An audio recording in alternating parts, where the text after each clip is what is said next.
So my guest today is Fred Joyle. Fred is the author of SUPERBOLD, SUPERBOLD, and it's from underconfident to charismatic in 90 days. And for many of you, it's an important thing for you to work at because you've been beaten up for so long that you don't realize you've been beaten up. So Fred is someone who I think you may know one of his businesses, 1-800-DENTIST.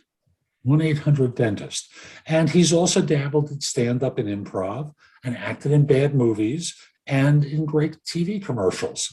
Which commercials have you been in? My own. Okay, perfect. And he played and beat Richard Branson at chess on the island and was also an answer to a Jeopardy question. I love that part of the book. And that's really part of what we're talking about, how you stand out from everyone else. Fred, thanks for making time to talk to everyone today. I really appreciate it. Sure, I'm excited to be here and impart a little life wisdom or life tools that people can use. So, and thus it starts off with the question of SUPERBOLD. Yes. What do you mean by SUPERBOLD, and how would you translate that for someone? Let's just start with SUPERBOLD. What do you mean by being bold or super bold? So boldness is confidence in action. It's, confidence is something you want to feel, but you have to take it into action. Bold people do stuff. They take chances. They take risks. They start businesses. They ask for raises. They introduce themselves to anybody they want to meet. And super bold is to be able to summon that boldness whenever you want. And people say, well, they may be born that way. That's the way they act. I can't do that. Well, I'm a bold introvert. I started off in my life incredibly shy, but I figured out ways to become as bold as I wanted to be. Now, it took me way longer. I've distilled it down to something somebody can learn much more quickly and then keep on working it the rest of their life. That's really cool because so often, I'll speak for myself, I grew up as a lower middle class kid in the Bronx. And I used to talk like Sylvester Stallone, on a bad day. This is the way I used to talk. And I got to college, I was treated like an idiot. I can't imagine why, No, it's strange. And in making conscious choices, I didn't want to be that way. I knew I had to work at it. And my first interim step was a phony British accent. And I realized how ridiculous I sounded, talking through New York like this, and eventually just changed my speaking style one more time to where it is now. Practice will help people get better. So I get where you're coming from because, I've lived my version of this. Yeah, well, you've done stuff to change yourself. And that's all this is really about, is like somebody has to decide they want to be more confident. They want to act with boldness. They want to be able to summon that whenever they need it, whenever they want. I can't make somebody want to change. I can't make them want to change by reading the book. They got to read the book and go, yeah, this is who I want to become. And I'll show them exactly how to do it. I'll show them a fast and simple way to keep expanding their comfort zone wider and wider and wider till they really achieve their dreams. And their dream may be a better career, it may be a better relationship. Why wouldn't it be all of those things? So it should be. And I'm going to pick on one word in your subtitle, charismatic. Okay. And I love that word because I know when employers hire, competence is only one thing they look for. Chemistry, competence, chemistry, maybe a little bit of charisma, self-confidence. They want someone who cares, but that word charisma, I'm always asked about. Gee, I don't think I'm really charismatic. How do I become charismatic? Well, that's what boldness does. When somebody is bold enough, when they're confident, just in a way that just radiates from them, that's all that charisma is somebody just feeling so good about themselves that they attract people, and they're very positive people. They're trying to make stuff better. They are really comfortable making other people feel better about themselves. And that's a lot of what I talk about in the book. Is it's not just being bold. It's like being bold in a way that uplifts other people as you're achieving your dreams, because that's going to be the most satisfying life. And when you do that, in some of the things, I have very specific ways that I talk about how, for example, you make somebody that you're talking to feel like they're the only person in the room. That's a life skill. You can learn that, but when you do that, people never forget you, and they'll say, yeah, I met Jeff, you're like 5 years ago. Yeah, really interesting, charming guy. Love the guy. You may not have said 5 words to them, but you asked them a whole bunch of questions about their life, right? And you showed that you were totally interested in them and only them at that moment. And that made the huge impression. That's what charisma is. Charisma is this magic that occurs when you exude confidence and you care and are really interested in people. Bill Clinton was really good, or actually is really good at that. And if memory serves me right, you had an experience of him at one point where he captivated everyone he met with. Want to share that story? Yeah, so this was he was fundraising for his first campaign. It was at a large home in Beverly Hills, and there were several hundred people there. And he would meet people one at a time, and he would lock onto them, and you could tell that and it would be 30 seconds. That's all. He's shaking their hand. He's asking them something, or they're saying something. And, and I remember this one woman had come up to him and said, my brother died in the Gulf War, and people have forgotten about that. And he looked right at her and he said, I haven't forgotten. So he listened to exactly what she said, and he thought about what would be the most connected thing he could say to her. And she was in tears. She turned away. She was in tears. And so I really believe that's part of why he got elected, is he could exude that charisma, one person at a time, and then eventually to large audiences. It's funny, one of the pat phrases that he would say is, I feel your pain. And in retrospect, because we're many years removed from his presidency, he really gave you the feeling that he felt your pain. Yeah. And for interviewers, they're looking for any sort of a connection with the person opposite them. Yeah. And often, everyone's a little robot there, right? Yeah. Yeah. This is a guy that had to admit his infidelities to the world back when it mattered, apparently. But it's the same thing for any one of us. It's for you and me.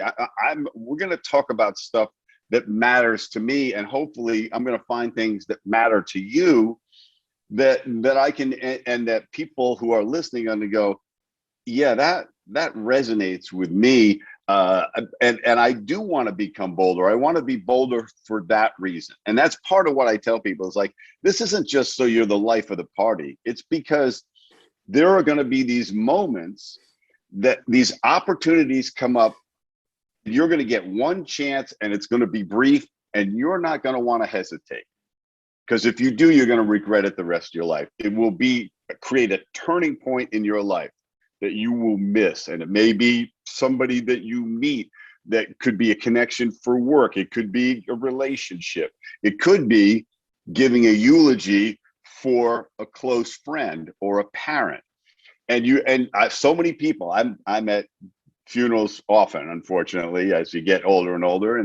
And there are people who I know are close to these people. They won't get up and say anything. I've read eulogies for other people because we go like, I'm not a good public speaker. It's like, you want to be able to get up and say what you feel about that person. You're going to get one chance at that.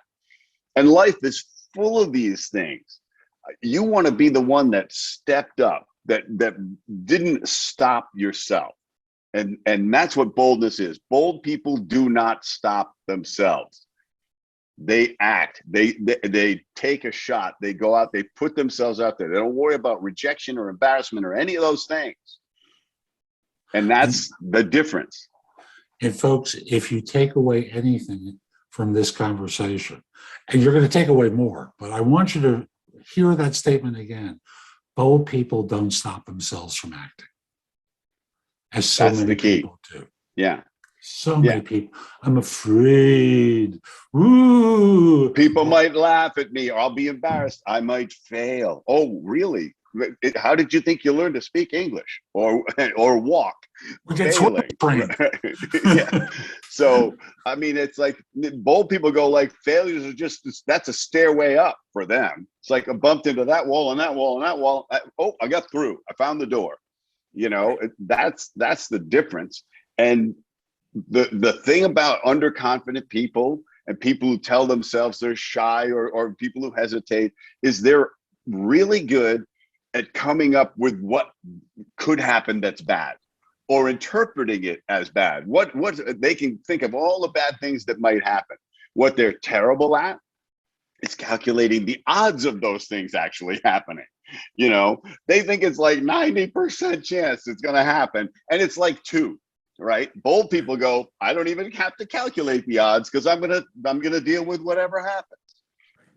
So what can people start to do to become more bold, more charismatic? What sort of actions can they practice in order to start moving the needle, knowing that it's going to take time? Yeah. So the way my book is structured is I talk about the mindset, and I talk about some social skills and communication tools.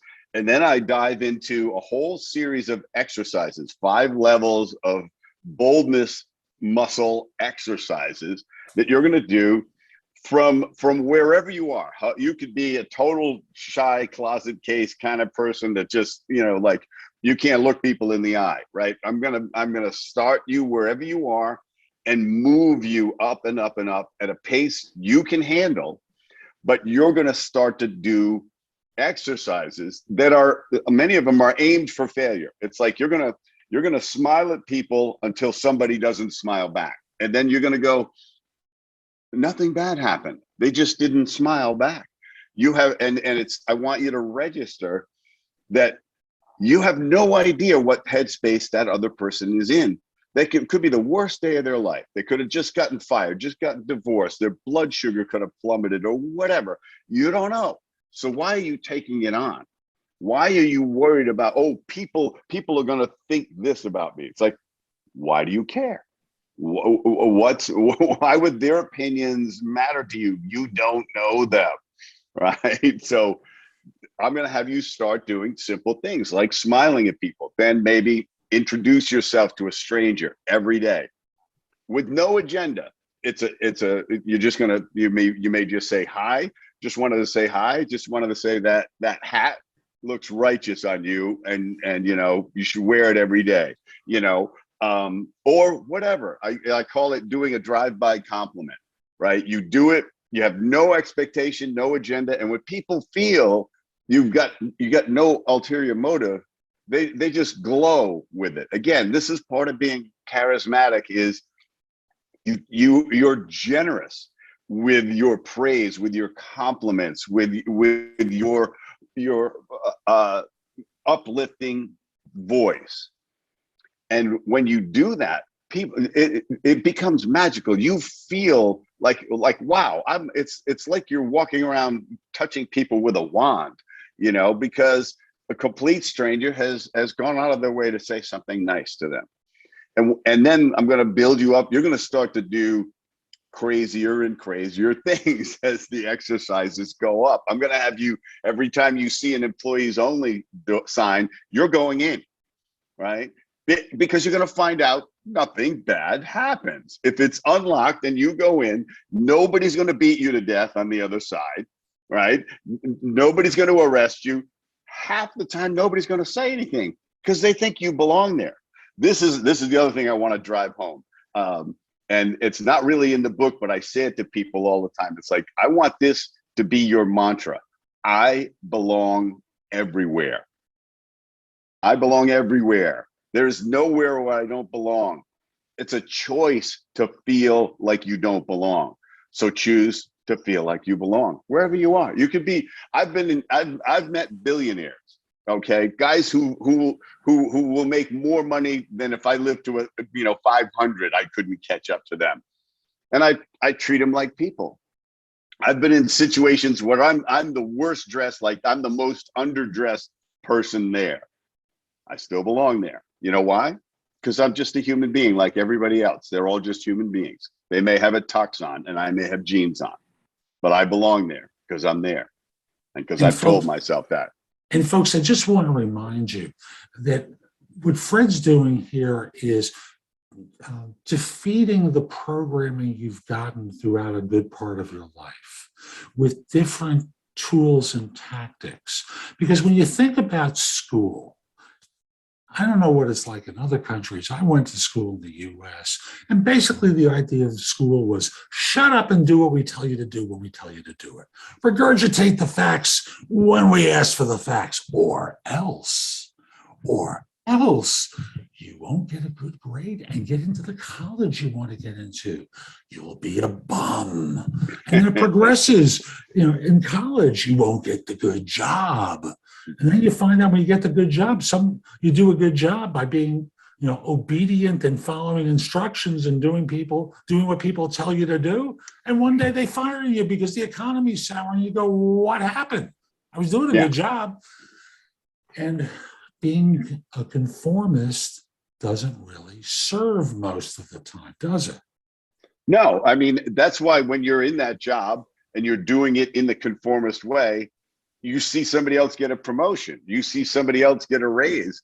You see somebody else move to a different business and with a better job. You see them start their own business, and you're like, how is this happening? It's like it's happening because you're not conforming. They're not waiting for somebody to tell them yes. They're waiting. They're not stopping themselves till somebody says no. And then sometimes they take it as not yet, and they try to find their way through anyway. So, and sadly, as you say, this stuff it's not taught in school. You are not taught you're not taught how to shake hands and make eye contact, right? You're not taught how to introduce yourself to anybody you want to meet. Why the heck not? Why wouldn't that be a life skill? We gotta spend like 2 days learning how to drive a car and take the test, and another 2 weeks to learn how to actually physically drive it. And somebody's going to check to see if we know how. But know how to meet somebody that you would like to meet. Know how to talk like a normal person. Know how to show you're interested in them. Nobody teaches you that. Agreed. I was thinking this story about Steven Spielberg as a young man and how he really got launched in the movie business. He was on a tour, and he wore a suit that day and carried a briefcase. And one day he hopped off the tour bus, and he walked into one of the studio buildings and just started working on his movie. And no one challenged him. And he did this for a month before someone noticed him. And they said, what are you doing? He said, I'm working on a movie. Like, how did you get in here? And he told them. And door was open. Yeah, basically. And the beauty in the story is, if you've seen his movies, his company is called Amblin. Yeah. And that was the name of the first movie he worked on, Amblin. Now, I think it's a hokey movie. Maybe I'm looking at it from older eyes.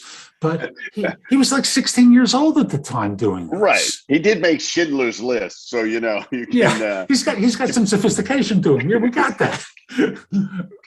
But fundamentally, for those of you who hold back, what's the risk for you to do things differently? What might happen? So, well, is that a classic example of I belong here or not? He just went, I'm here. I must belong here. So right. And I got the suit to prove it. Yeah. So can you give us a couple of exercises that people can do? I know you mentioned smiling, which I'm pretty good at.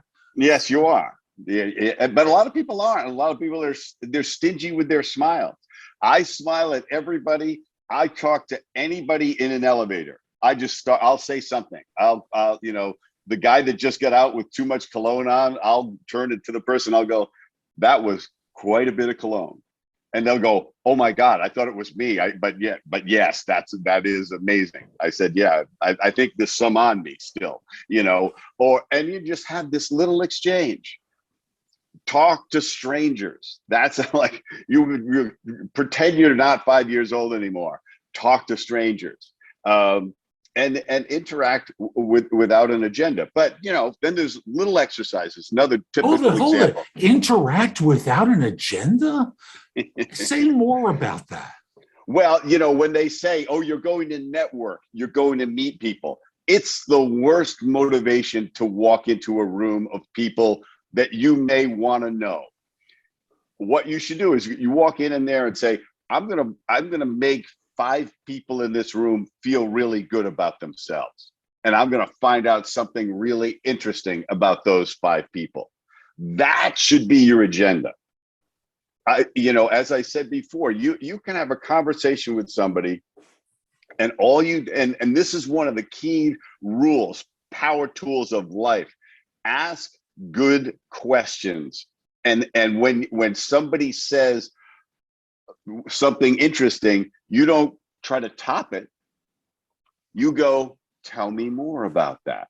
If they say, the people do this all the time. Somebody will say, I just got back from Rome. And they'll say, oh yeah, I was in Rome 5 years ago. I saw the Rolling Stones at the Coliseum, and it rained, and it was like, I can't top that. I just drank espresso and walked around in Rome. So it's like, you've imbalanced the conversation. Instead of going, really?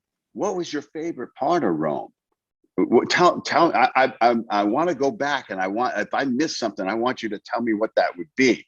And see the nature of the question.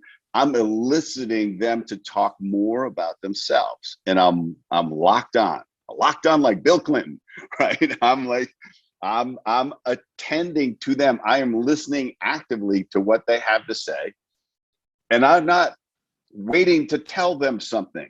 I'm not trying to be funnier than them. I'm not trying to be smarter than them. I'm not trying to correct them. I can correct anybody's grammar that I'm talking to you. Do you think that would endear me to them if I did that? I don't think so.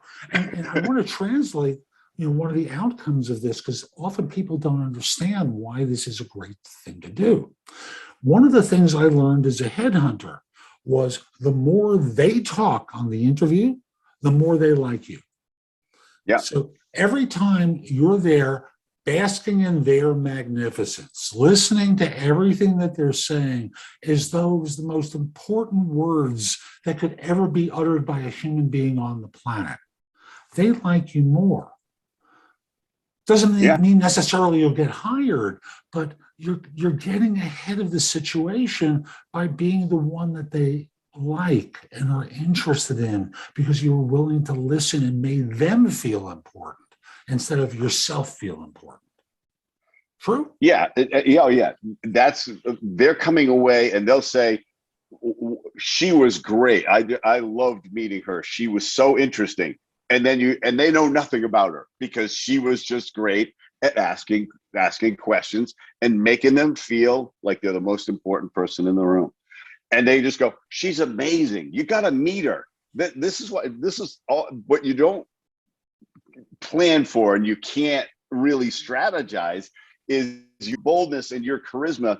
When it radiates, a lot of the interesting stuff comes completely out of left field. I think it happened to me yesterday that I was walking around this trade show with somebody, and this man recognizes me, starts to tell, it comes over, talks to me, starts to tell me that the woman who he's with, you need to know this guy, right? He says he knows more about marketing in this industry than anybody. And she's like, how is it that I've never heard of you? And I said, I don't know, right? But I let him, and before I was done, she was ready for a full-on marketing consultation with me, because I had connected with him 3-4 years ago. and really just did exactly that. I was just interested in his story. I didn't tell him that much about me. He sort of knew who I was, but what I did was he considers me like an icon in my industry. So the fact that I talked to him at all, he was so happy about. The fact that I listened to him and remembered what he said and all of that, even remembering his name, which is, hey, one of the things that people, when they're anxious and they don't relax in a conversation, they forget the people's names. Use their name, say it again. The next time you see them, know it. Those things, people love their names. This is not a mystery, right? But we get, if you forget it, you say, look, you told me such an interesting thing that I forgot your name. Please remind me of your name one more time, right? You embedded a compliment in the request instead of going, I'm really bad with names. Could you tell me your name again? Right? It's like, that's like, you're so unimportant. I didn't register anything about you, including your name, right? That's when you say it that way. You're less important than a social security number. That's what you say, because everyone knows their social security number, right? Right. Those ridiculous numbers, arbitrarily chosen, but I can't remember names. Yes, right. Yeah. You can remember all of these digits, and some people remember the whole credit cards and everything like that. So, and the secret, you got to remember the secret code and all that. So what I do is with the exercises is you just start to do them. You do them every day. Now there's a method I call the PRIDE method, which is a 5-step method for doing exercises and building your boldness. You can also use it in real situations, but you're going to use it in the exercises to figure out what bold people already know, which is 99% of the time, nothing bad happens. And very often something good happens. And hey, everything good in my life, I can probably attribute to some act of boldness somewhere along the line. Either the job I got, the business I'm in, the relationships I have, the friends I have, all just like, I have a lifelong friend that I met the first day of college. It was just because I decided to talk to him because he was from the South. He had an interesting accent. He was from Louisiana. And I just started chatting with him. One of my best friends still to this day, because I didn't sit there saying, I'm shy, right? This is the thing is, I always attack people who say I'm shy. It's like, no, you behave in a shy way. You're tall, or you're short, or you're heavy, or you're skinny, or you're blonde, or you're brunette. That's what you are. You are not shy. You are behaving in a shy manner, and I'll bet you can come up with 20 times when you didn't behave shyly at all.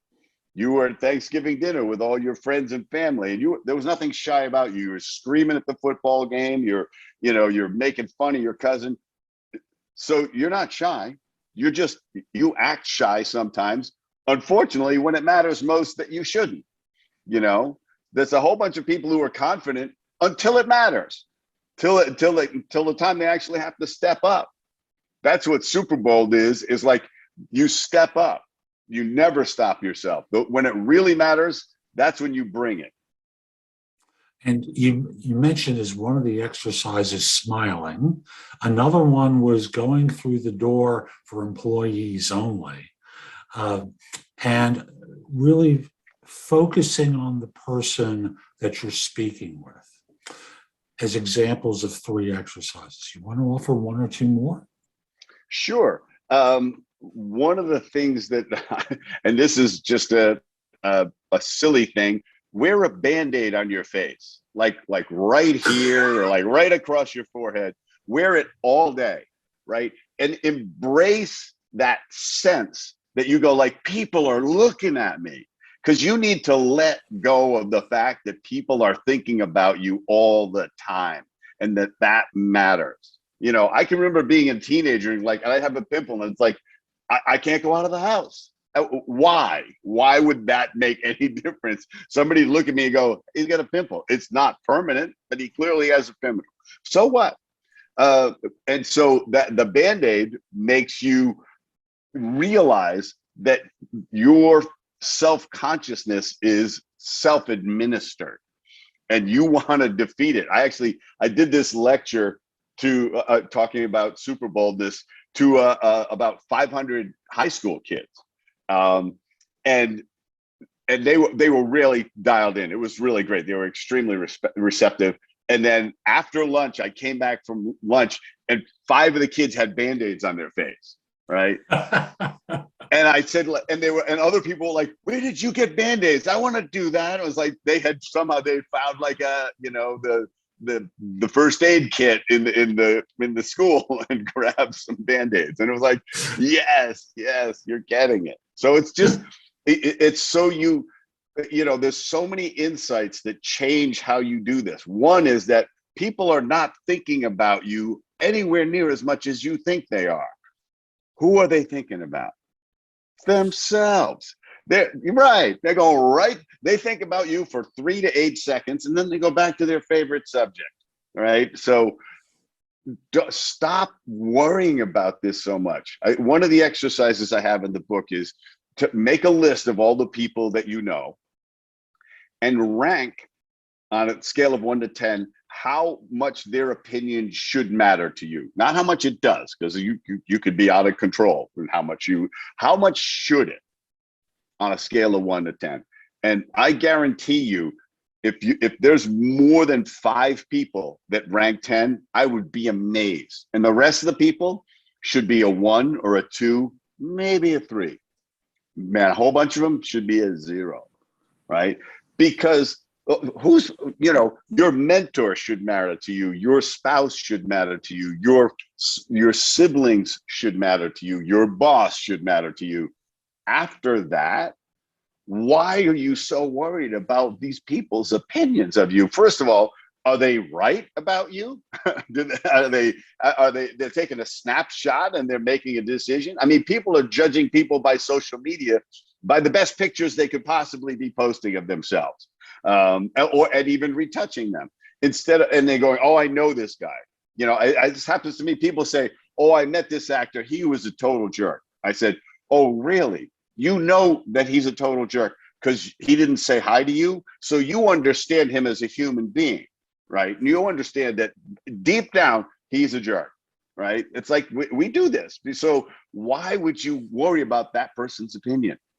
When you learn to discard those opinions, you're unstoppable. And folks, I want to translate this into interviewing for a moment. Practicing this shift makes you more powerful on interviews. If you act like a sheep on an interview, there's other sheep with comparable skills that are going to come in and be interviewed. And if everyone is a sheep, there's nothing for the hiring manager to choose between, because you're all pretty similar. But if you are magnificent, if you are super bold, yes, you're cutting to the front of the line for a lot of people. Some people you may overwhelm, it happens. But the idea is you're like a product. They put colors on these product boxes, right? They want the colors are designed to attract people, and your personality is the color in the commentary that's going to make you stand out from everyone else. Yeah, and you say, "Oh, I don't want to be too much." Oh, so you want to be not enough? Is that what you're aiming for? I would rather be too much in some situations and be able to dial it back than be not enough and never get a chance to dial it up. Because that's what happens when you're hesitating. Hesitation is the opportunity killer. That's in life, in your career. If you see somebody that could advance your career, now they may not be able to hire you or something like that, but you may be able to say, "I'm really thinking of moving into the marketing department. I know I've been in sales for a while, but I feel like I could be in marketing, and I know you're the head of a marketing at this company. What qualifies? What does it take to qualify? How'd you get there?" And you interrogate them. You go like, "When did you know that you wanted to do it? When did you feel like you had a grip on it? What resources did you use?" What are they going to think about you? They're thinking, if I had a business, I'd hire this guy, right? Or I'd hire this woman. She's so curious about getting better that I want her working for me. Or the next time somebody says, because this happens to me all the time too, I got 3 emails right now. Do you know a person who does blank, right? Where I know somebody who needs one. That's how 80% of the jobs you're going to get are going to come from those things. So it's about, did you make an impression? Did you seem intelligent, curious, interested, charismatic? Because they're going to remember you. And somebody says, I'm looking for somebody in my marketing department. I need somebody who's willing to grow because I got a marketing director. She needs a right hand. And you go, I know exactly who that is. I met him 2 months ago. Let me find his name. That's what happens. It's funny because we talk about the smile at the beginning. What makes people think someone is self-confident? A smile, a twinkle in the eyes, right? And if you're deadly serious, you may be extremely competent. But is there anything for people to really attach to? Is there a likability factor? You're demonstrating great competence, obviously, but the smile, the twinkle, it shifts the conversation to human from I'm going to hammer my knowledge into your head until the skull just explodes. Doesn't work, does it? Well, one of the things I talk about, I have a list of things of what not to do when you're doing social interaction. And I talked about some of that, about, playing top this. And, I got a better story than you, or trying to be funny. If you're funny, be funny occasionally. But again, that makes it a competition. Somebody's got to be funnier than you. Why not go, that's the funniest thing I ever heard? Even if it isn't. Let somebody else be funny. But the thing that underconfident people and shy people do is when somebody finally lets them talk, they unload. They go into a monologue, an unbroken stream, because they're not shy. They're just hesitating. And when somebody finally lets them talk, they can't stop. They're like, it's this stream of consciousness, and there's no pause in between. It's really hard to listen to somebody do that. And it doesn't make you interesting. It doesn't matter how interesting what you say is. You didn't give them a chance to say, do you know, tell me more about that, or that's interesting, or I didn't understand that, or I don't care. You didn't check to see if they cared, right? You didn't notice that they were looking in 3 directions the whole time you were talking, because you never took a break. The second you catch yourself monologuing, you need to shut up. You need to stop talking and then say, I'm really passionate about that. I'm sorry, I go on, but tell me more about this trip to Rome you went on. Immediately ask a question, and you'll see the relief on their faces. It's so true. It is relief. Yes. Fred, how can people find out more about you, SUPERBOLD, your work? How can they connect with you? Okay, so fredjoyle.com is my website, Joyal. Yep. Thank you. So, and it's, I have my name everywhere, and it's my Facebook and my Instagram and all of that stuff. But the website is a place where you can find out a lot more about me and see lectures I've done and articles that I've done. It's also, and if you want to order it's going to be on Amazon, of course. It's there. It's in hardcover. It's in audio. It's me reading the audio, and it's on Kindle as well. So it's in digital form. And if you go to other media like Barnes and Noble, it's there too. So you can get it those 3 ways. If you don't buy the book, the hardcover, you can go to the website. Let's say you got the Kindle or the audio version. You're listening to on Audible.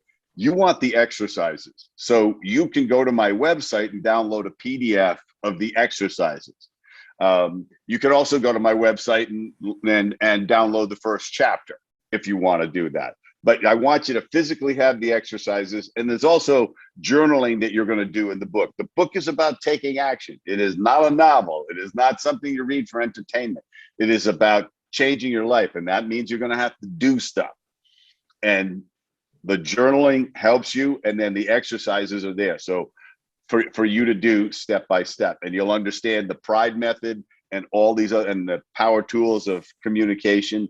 All of this stuff is there in the book. So fredjoyle.com, go to Amazon to buy the book. You can even book if you need 30 minutes because you go like, no, I really am shy. I can't get out of the house. I can't look people in the eye. Or whatever, or you say like, I'm a CEO and I need to interact with people and I stink at it. I'll do a half-hour consultation with you. Just book it. Go to my website and book it. I'll talk you off the ledge. I'll get you out of the house. Excellent. Fred, this has been wonderful. Thank you. And folks, we'll be back soon with more. I'm Jeff Altman, the Big Game Hunter. Hope you enjoyed today's interview. If you're watching on YouTube or Spotify, click the like button, share it, do something. If you're listening to this in podcast form, share it as well. And visit my website, thebiggamehunter.us, where I've got thousands of posts that you can watch, listen to, or read that will help you in a variety of ways with job search, hiring more effectively, being a better manager and leader, and dealing with different workplace-related issues. And if this isn't the time for you to do it, just put the address in your phone so when it is the right time, you can come back to it. Again, my name is Jeff Altman, and the site is thebiggamehunter.us. Lastly, connect with me on LinkedIn at linkedin.com/IN/The Big Game Hunter. Hope you have a terrific day, and most importantly, be great. Take care.